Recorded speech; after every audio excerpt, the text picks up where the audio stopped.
My name is Rachel, and for 3 years I let my sister live in my house for free. I thought I was helping her. I thought I was being a good sister. Then I saw the video. She laughed about how I was too stupid to ever kick her out. How I was her personal ATM, her fool. And the worst part? Everyone else laughed with her. But this time I wasn't going to let it slide. She thought she had me wrapped around her finger.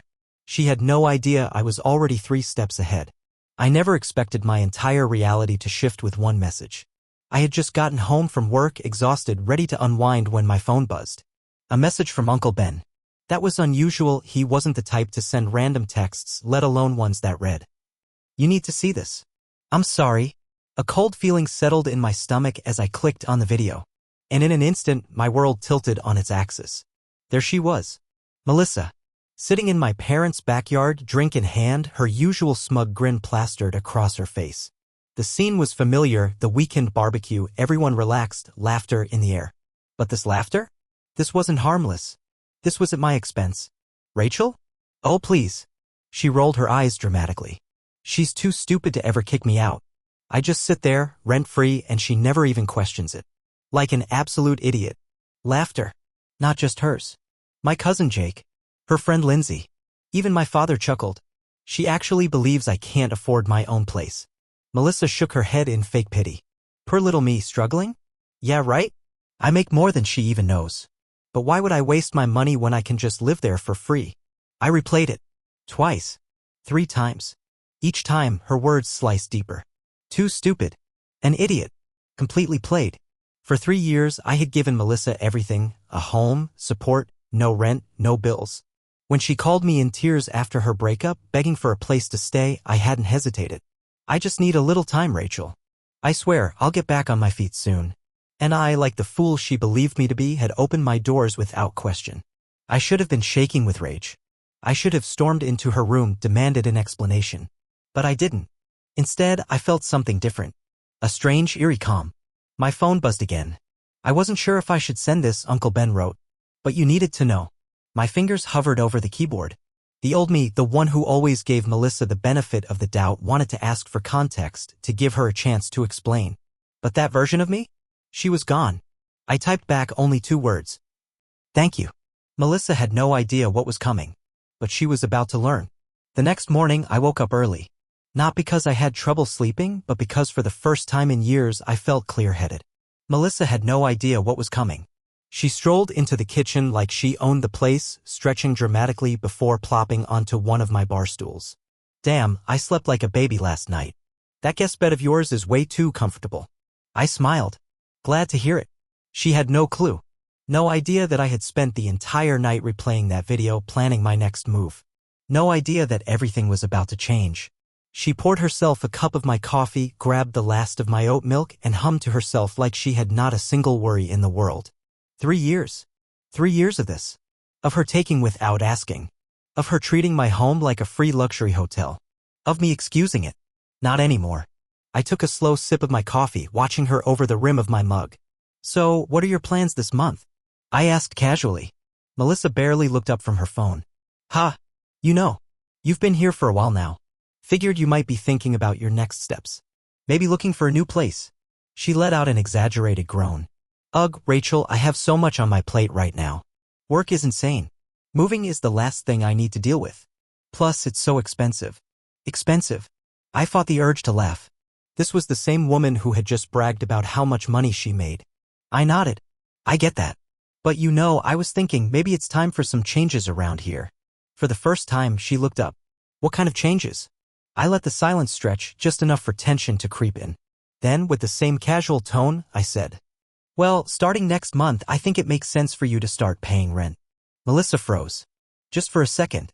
Then she let out a breathy laugh. Wait, are you serious? I tilted my head. Yeah. I mean, you've been here 3 years, rent-free. I figured it was time. The smile vanished from her face. Rachel, come on. We're family. You really expect me to pay rent? I held my coffee cup just beneath my lips, watching her. Yes. The word landed like a slap. She leaned back in her chair, crossing her arms. Wow. Okay. I mean, I just wasn't expecting you to pull something like this. Something like what? I asked, tilting my head. You know, treating me like some random tenant. Like some stranger off the street. I forced a light chuckle. It's not really a big deal, Melissa. Just basic rent. Nothing crazy. I thought maybe $1,200 a month would be fair. Her jaw dropped. $1,200? That's insane. I raised an eyebrow. Not really. It's actually below market rate for this area. You're getting a steal, honestly. She shook her head, setting down her coffee with a sharp clink. Are you seriously doing this to me? After everything? Everything? I nearly laughed. What exactly had she done for me? Instead, I just smiled, stood up, and took my coffee cup to the sink. I figured I'd give you a heads up now, I said lightly, so you have plenty of time to get your finances in order. Melissa stared at me, mouth slightly open, like she was about to argue. But she didn't. She just sat there, blinking, as if she couldn't quite process what was happening. And that's when I knew. She thought I'd cave. She thought I'd feel guilty. She thought I'd take it back. She had no idea that the real storm was still coming. Melissa avoided me for the next few days. Normally, she was everywhere. Sprawled across my couch, blasting Netflix late into the night, leaving dishes in the sink for me to clean. But after our little conversation about rent, she vanished. She barely spoke to me. When we did cross paths, her responses were clipped, short, but I could feel the anger radiating off of her, simmering just beneath the surface. She wasn't used to this. She wasn't used to being told no. I had been too accommodating for too long. And now, with just one small shift in the dynamic, she was already cracking. Good. I wanted her to feel it. The discomfort, the tension, the realization that she was no longer in control. She thought I was stupid. She thought she had me wrapped around her little finger. She was about to learn just how wrong she was. Before we continue, I want to connect with all of you, my amazing viewers. Where are you watching from? Drop your country's flag in the comments below. I love seeing how far our stories travel. Now, let's get back to it because things are about to get even more intense. Friday night. The moment Melissa finally cracked. I was curled up on the couch, pretending to be engrossed in my book, when she stormed into the living room. No small talk, no fake smiles, just pure, unfiltered irritation. So, she snapped, crossing her arms. Are you really serious about this rent thing? I barely looked up. Yeah, why wouldn't I be? She scoffed, pacing in front of me. I just don't get why you're doing this now. After 3 years, this makes no sense. I closed my book slowly, resting it on my lap. Because it's time, Melissa. You have a job. You make good money. There's no reason you shouldn't be contributing. Her lips curled in frustration. We're family, Rachel. Family helps each other. You're really gonna start treating me like some random tenant. I didn't flinch. You're living here like a tenant. Why shouldn't you pay like one? Melissa's nostrils flared. I could see the gears in her head turning, scrambling to find a way to flip this in her favor. Then, like clockwork, she switched tactics. She let out a deep sigh, rubbing her temples dramatically. Look, I know I joke around a lot. Maybe I don't always show it, but I appreciate you. Okay? I've been going through a lot. The guilt trip. Classic Melissa. I tilted my head. A lot. She nodded, sighing as if the weight of the world was on her shoulders. Work stress, personal stuff, life. I don't talk about it much because I don't want to burden you. I let that sit for a moment, then asked, so you have the money? Then? Melissa blinked. What? You said it's life stress, not financial. So paying rent shouldn't be an issue, right? Her face twitched just slightly before she quickly masked it. I mean, technically, yeah, I could pay it, she admitted, waving a hand dismissively. But why should I? You don't even need the money, Rachel. It's not like you're struggling. And there it was. She didn't think she owed me anything. She thought my kindness was an obligation. A slow, amused smile spread across my lips. It's not about whether I need it, Melissa. It's about fairness. She rolled her eyes. Oh my God. Fairness? Are you serious right now? Yes. Melissa let out a bitter laugh, shaking her head. Wow, you've really changed. Kept my voice light. Maybe. Or maybe I've just opened my eyes. I saw it, just for a second, the flicker of panic in her expression. She still thought she had control, but something felt different now. And she didn't like it. She inhaled sharply, shaking her head. Well, I'm not paying rent, so I guess you're gonna have to figure out what to do about that. I held her gaze, let the silence stretch, let her think she had the upper hand. Then I smiled. Okay. That was all I said. And I watched as uncertainty crept into her face. She had expected me to argue, to plead, to negotiate. But I didn't need to, because next month was coming. And she had no idea what was waiting for her. The first of the month arrived quietly. Melissa, on the other hand, did not. She stomped into the kitchen that morning, acting like she didn't have a single worry in the world. She poured herself coffee, grabbed one of my expensive protein bars, one of many little luxuries she never bothered replacing, and flopped onto the couch, scrolling on her phone. She was relaxed, smug even, because she thought I had backed down. She thought my little rent talk had just been a bluff. A moment of frustration I'd eventually let go of. She thought she'd won, but she hadn't, and she was about to find out. At exactly 9 a.m., her phone buzzed. I watched from across the room as she frowned at the screen, tapping a few times. Then suddenly, she sat up straighter. "What the hell?" she muttered. She turned her phone toward me, eyebrows raised. "Rachel, I just got an email from some rental management company. What the hell is this?" I set my coffee down calmly. "Oh right, that's your lease agreement." Her mouth fell open. "My what?" "Lease agreement," I repeated like it was the most normal thing in the world. "Since you said you weren't paying rent, I decided to formalize everything. That email is your rental contract with the property management company I hired." Melissa blinked. She looked at the email again, scrolling frantically. This says my first rent payment is due today." "That's right." I nodded, taking another sip of my coffee. I figured I'd make it official. Her head snapped up. "You're actually serious?" "As a heart attack." She let out a sharp, bitter laugh. "Oh my God. You're insane." I raised an eyebrow.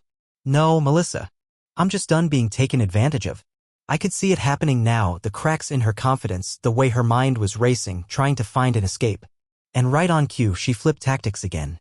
Her expression softened, and for the first time, I saw something resembling genuine fear in her eyes.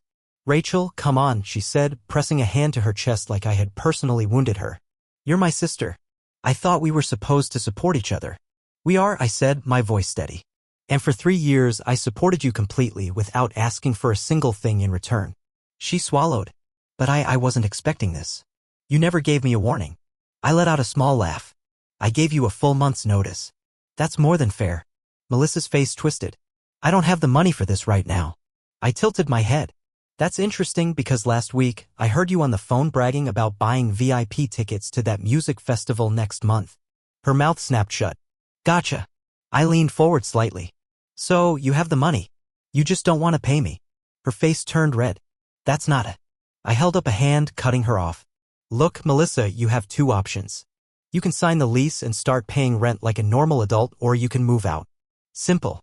Her jaw tightened. She was seething, but she knew I meant it. She crossed her arms. "And if I don't do either?" I smiled. "Then, as per the lease terms, you'll receive a 14-day notice to vacate. And if you still don't leave, well, then I'll have to file for eviction." Melissa's eyes went wide. "Eviction?" she hissed, like the word itself was an insult. "You would actually do that to me?" "I would," I said simply. Because she had done this to herself. Melissa didn't come home that night. Or the next. I wasn't surprised. This was exactly her style: run away from problems, avoid responsibility, and hope that if she ignored them long enough, they'd magically disappear. But I wasn't a problem she could ignore. I was her landlord now. And when she finally did come back, 3 days later, at nearly midnight, she was ready for a fight. She threw her purse onto the counter and turned to me, arms crossed. "You really filed the paperwork?" Her voice was sharp, but underneath it I could hear something else: panic. "Yes," I said simply. Her lips parted like she expected a different answer. "Jesus, Rachel, you're seriously evicting me?" I leaned back against the couch. "No, Melissa. I gave you options. You just didn't like them." She scoffed. "I don't have anywhere to go." I pulled up an email on my laptop. "Actually, you do. I found a few affordable apartments nearby. One landlord is even willing to waive the deposit if you apply this week." Melissa blinked, stunned into silence. "I can't believe you did that," she muttered. I shrugged. Why wouldn't I? You have a job. You make good money, remember? She let out a bitter laugh. You're enjoying this, aren't you? No, I said calmly. But I am done being used. She paced the room, shaking her head. I was just venting, Rachel. I didn't mean what I said in that video. Yes, you did, I countered. You laughed about how I was too stupid to ever kick you out. You bragged about playing me for a fool. Her mouth snapped shut. I heard it. And so did Uncle Ben. Melissa inhaled sharply. You told him. I chuckled. No, Melissa. He told me. The color drained from her face. She had no more excuses, no way to twist the story in her favor. She had finally lost control. After a long pause, she sighed. Fine. I'll be out by the end of the week. I smiled. Good. And just like that, the power shifted completely. Melissa moved out 3 days later. No dramatic exit, no snide remarks. Just a quiet, tense silence. The night before she left, I found her sitting in the living room, staring at nothing. For the first time in forever, she wasn't smug or manipulative. She just looked small. I hesitated before sitting across from her. Melissa. She glanced at me. What? I don't hate you, I said softly. She snorted. Could have fooled me. I sighed. I just wish things had been different. She looked down at her hands. Yeah. Me too. After a moment, I asked, if I hadn't stopped this now, would you have ever left? She didn't answer. Because we both knew the truth? She had been happy living off me, knowing I'd never push back.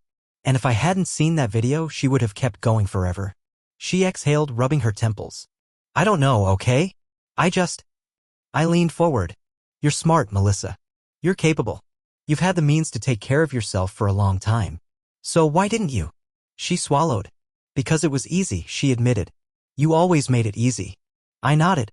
And that's exactly why I had to stop. She let out a quiet laugh. Guess I can't call you an idiot anymore. I smirked. No. You can't. This story isn't just about a confrontation between two sisters, it's about boundaries, self-respect, and the lesson of kindness. Sometimes being too generous allows others to take advantage of us, and if we don't stand up for ourselves, we end up trapped in a cycle of giving without receiving. Rachel learned that loving someone doesn't mean tolerating their selfishness, and helping doesn't mean sacrificing yourself. She took back control not just of her home, but of her life and her freedom. Now, I want to hear from you. If you liked this story, comment number 2. If you didn't, comment number 7. Don't forget to like this video to support more stories like this and subscribe to Mr.HeartVibes so you never miss another gripping tale. Thank you for watching, and I'll see you in the next story.